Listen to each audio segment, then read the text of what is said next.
Hi guys, welcome back to the Spurred On podcast, and it's interview time once again. And I've got an old cohort with me, one of my old presenters from the original Spurred On days. For any of you who remember back to 2015, 16, 17, it's Rhys. James, Rhys, how are you?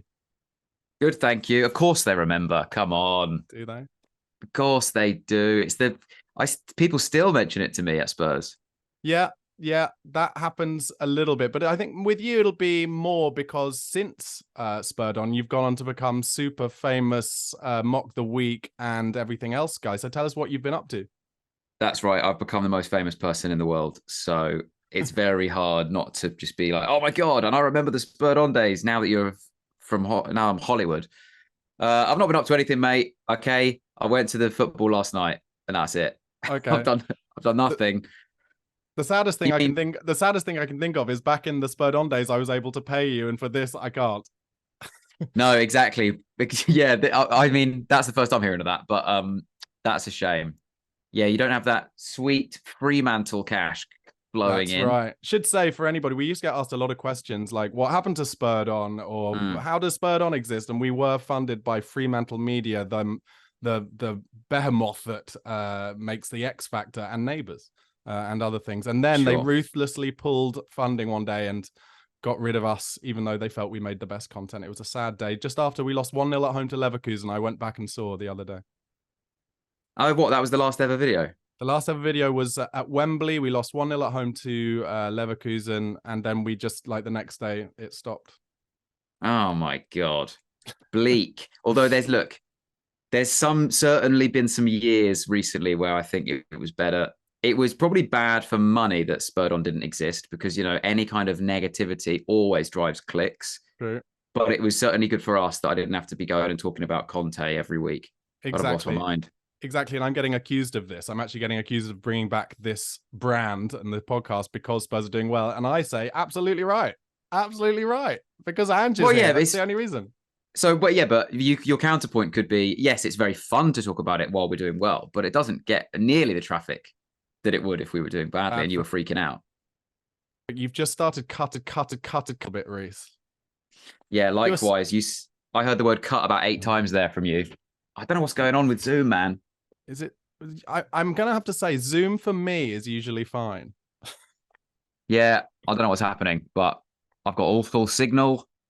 Okay, I've got full signal too. We'll just keep going through it and then it's going to be a heavy edit, I guess, this one. So anyway, Rhys, you said you were at the game last night. It's a great time to be a Spurs fan. Are you as excited and eating your own arm as I am about it? It's great fun. They're like, just the way we're playing is absolutely ridiculous. I mean, that's part of it. I mean, I can think back to the great start that Nuno had as Spurs manager, and I wasn't buzzing because we were scraping those 1-0s. And sure, you'd be like, oh, they're mature performances because one of them was against Man City, for example. I'm always taking a 1-0 against City. But even when we beat Sheffield United narrowly with absolute limbs in the 97th and 99th minute, and we beat Luton 1-0 away. Like, on paper, you could easily say the same thing here, but we all saw the performances. It's a very different feeling, very attacking, very exciting. The way we're playing out from the back is absolutely obscene. There was a bit at the end of the first half yesterday where I was like, oh, I think we're Real Madrid. I think we are Real Madrid now. It was when Sarr got in a bit of trouble and then was just right on our touchline, just passing it out, and then immediately calling back for it. And then suddenly we just managed to worm our way out with just one touch passing. And it was just a thing to behold. Second half starts, and then we're pretty sloppy, actually, for the first 10 minutes of the second half and the last 10. So immediately it was like, Rhys, learn your lesson as a Spurs fan. Don't be going around saying we're Real Madrid.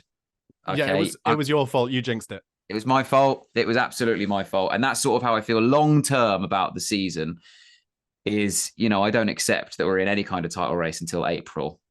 But, because we've been here before, I've seen it all before with Spurs. But we've got to enjoy this while we can, I'd say.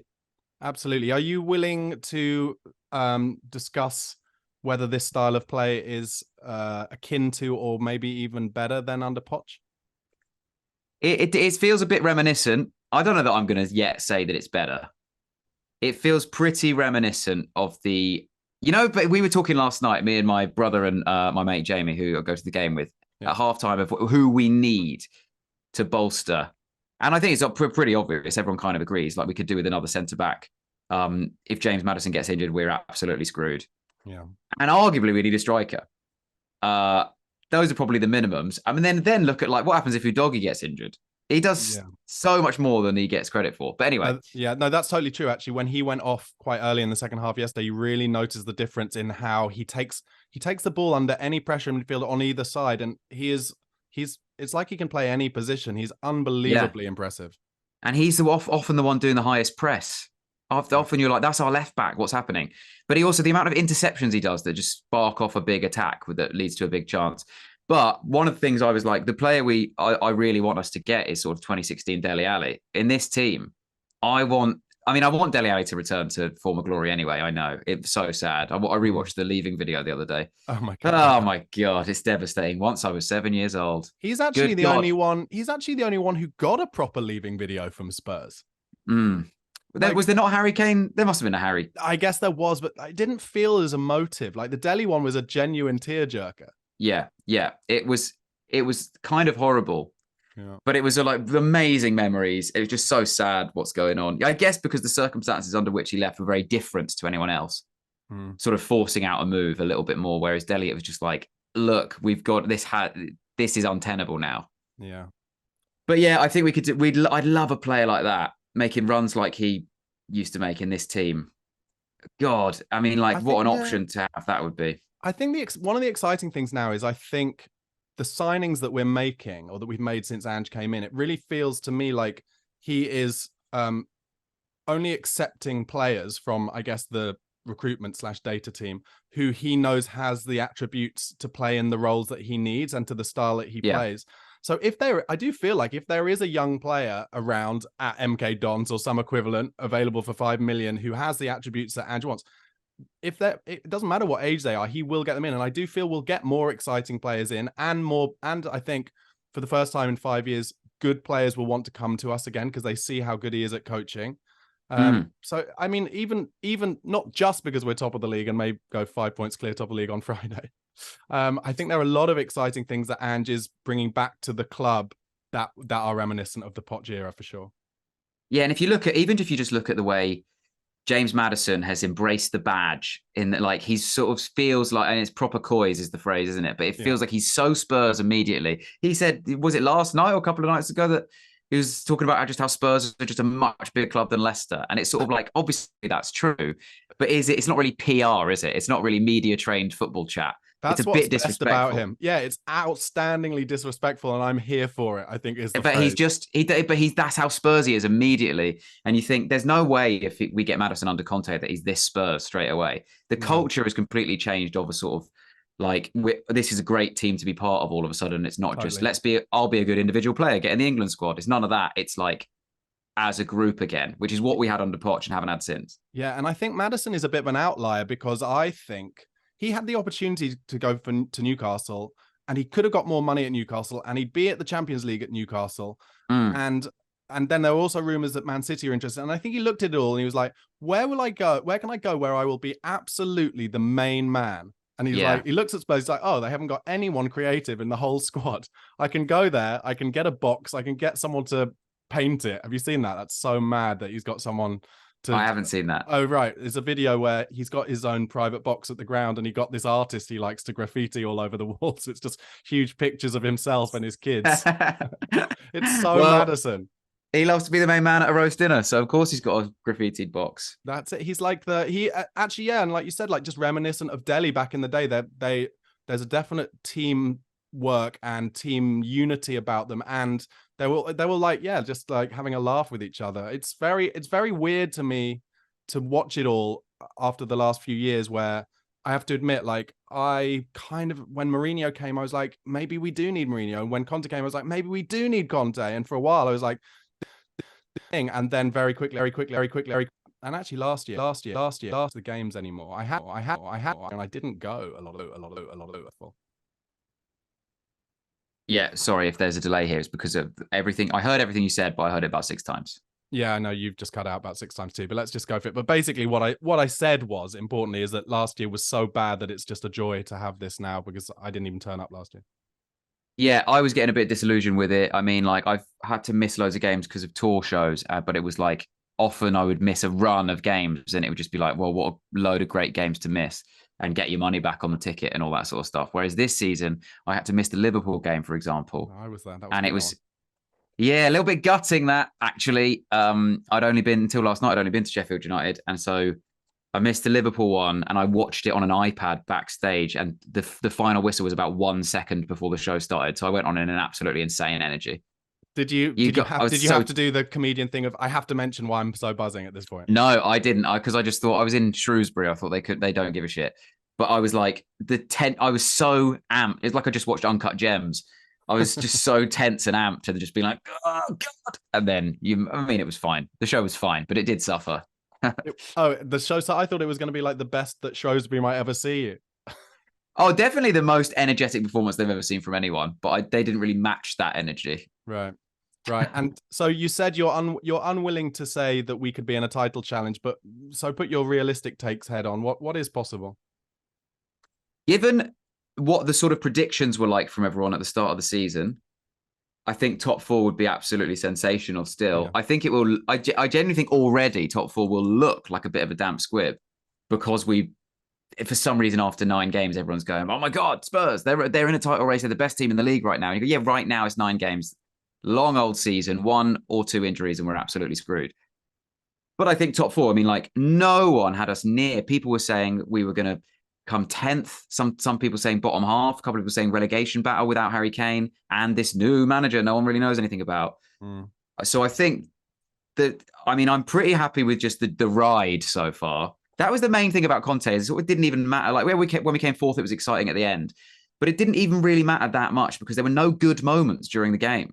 There's like hardly any times where you even stand up and go, oh, because you've had a good chance. You just sort of like, even when we scored, it was a bit like, yeah. Yeah, it was like that. It's just so boring. And then this is a bit more like there was a period in the game against Fulham where it was like, oh, we're fully trying to score the best goal of all time. Yeah, it was. Yeah. Too much. There was twice where it was like, shoot. Oh my God, shoot. Because it's like we're trying to score that Jack Wilshere goal. Sorry to bring him up on this podcast. But to score that goal from years ago, that amazing Arsenal goal. And look, we don't need to do that. But also, it's like so many chances that Harry Kane would have shot about 10 passes earlier and just probably scored. I think Harry Kane would have scored 60 goals all comps this season. But actually, no, wait, because we're not in Europe, so wait, maybe 40. But I think he will score 60 goals all comps for Bayern Munich. I think he will. Yeah. I think he will. I mean, it's probably worth me asking, how do you feel now about Harry Kane? I have to admit, I put notifications on my live score for Bayern games now. I'm still fully invested in him.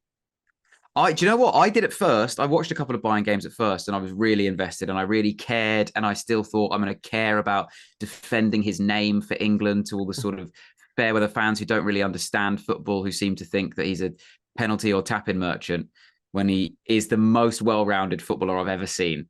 I already sort of don't give a shit about him anymore. Yeah. I sort of feel like, great, yeah, get on with it. Yeah, great, go score a lot of goals for Bayern, yeah, whatever. And, I'll always have a soft spot for him, but I don't, right now, feel as passionate. I think maybe it's part of getting over the breakup. It will come back round again. Okay. Because Ange just got the excitement levels. You don't need to look back. Yeah, I think so. I think there's definitely a little bit of, I don't need to look back. Can you hear me? Yeah, you're really. It's every time it cuts out, we probably should wait kind of 15 seconds because it seems to be like you get a long bit and then a short bit. But it's fine right now. Yeah, go for it.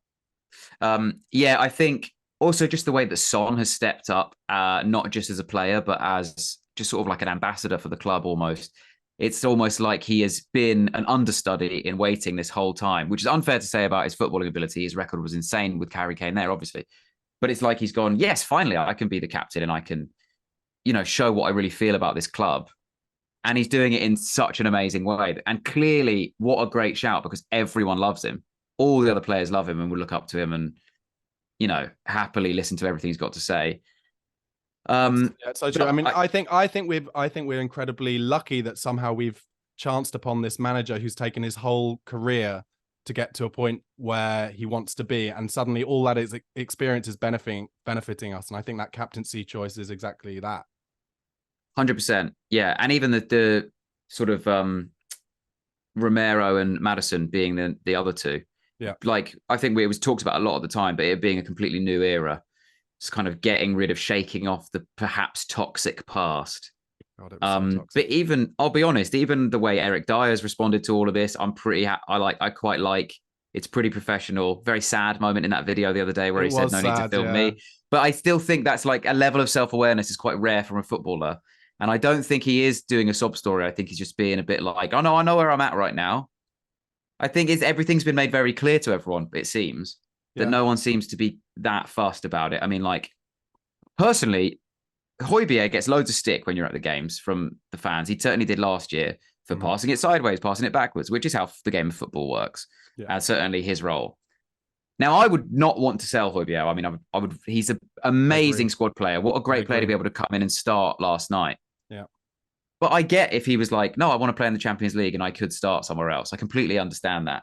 But I mean, I think if Ange can convince him to stick around, we're not going to get a better sub centre mid. I'm not sure he will start. Like, I think it's Juventus who are interested. I'm not sure he's going to be first name on the team sheet there. And it might be that he has a more exciting ride, as you said it, and it's true, at Spurs. Yeah. Yeah. Well, let's hope that's the case. And I thought he did well. I thought he was 7 out of 10 last night. And I thought he was more forward thinking than he has been under Conte and Mourinho, not surprisingly. Yeah, I agree. Until about the 70th minute when he just looked knackered. I thought he was great. And then he just seemed, we didn't have a midfield after that. Well, that coincided with like bringing a load of players on who haven't really played very much. And it was all like, oh, let's give you loads of chances.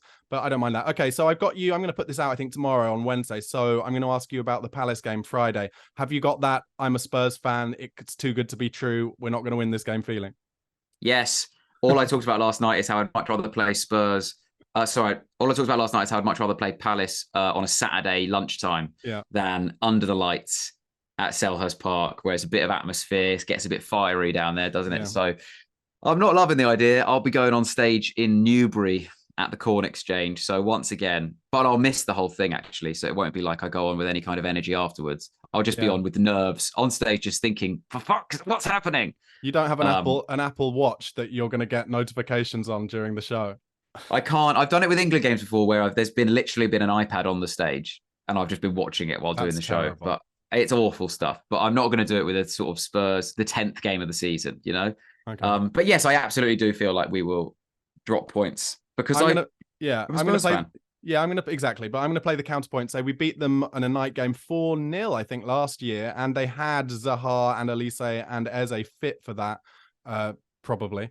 And now they don't have any of those players. So I think, Hodgson will get them organised, but I think we might win. And it's my birthday on Saturday, so I think Andy's going to give me the best birthday present. Okay, fine. So you reckon doesn't feel like we've trounced anyone just yet. Oh, well, you know we've really gone from one extreme to the other. We're due a 6-0, I think. Yeah. We're going to lose 6-0 now. Oh, God. Actually, that was Nuno ball. We won the first 3 games and then Palace away was the 4th. And I was on holiday, or I just arrived on holiday that day, found an amazing pub with a pool, like in wherever we were. I can't even remember where we were. And just sat and I was like, oh my God, this is the best thing ever. And we lost 3-0.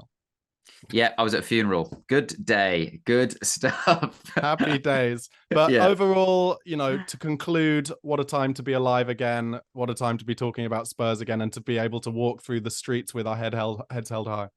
It's incredible. I mean, it's so much fun. Yeah, also you get way more sort of radio requests for things like 5 Live to go and chat about Spurs. Oh, that must be amazing. I get way more texts being like, will you come on and talk on Hawksby and Jacobs or something like that? And just like, and BBC stuff, just chat about Spurs. And they pay you for that? I sometimes, absolutely not. I sometimes take them up on it if if the ticket sales are looking particularly low. Yeah. I think, well, we'll maybe get some Spurs fans in the area. But it is, and it's like also just really looking forward to the games again. Like, a Monday night game under Conte would have felt like a bit of a burden in the calendar, to be honest. Totally. Because you get back late, you got to wait for everyone. I've got to go and have 2 pints afterwards while everyone gets on the train so I can wait for it to be emptier. You have to do that. It might be worth asking, what is your pub around the ground of choice? I'm actually an in-the-ground guy these days. I go to the little Beavertown brewery bit in the ground. So I do that post-game. Pre-game, I just go to the bar near where I sit, which is, I'll never say.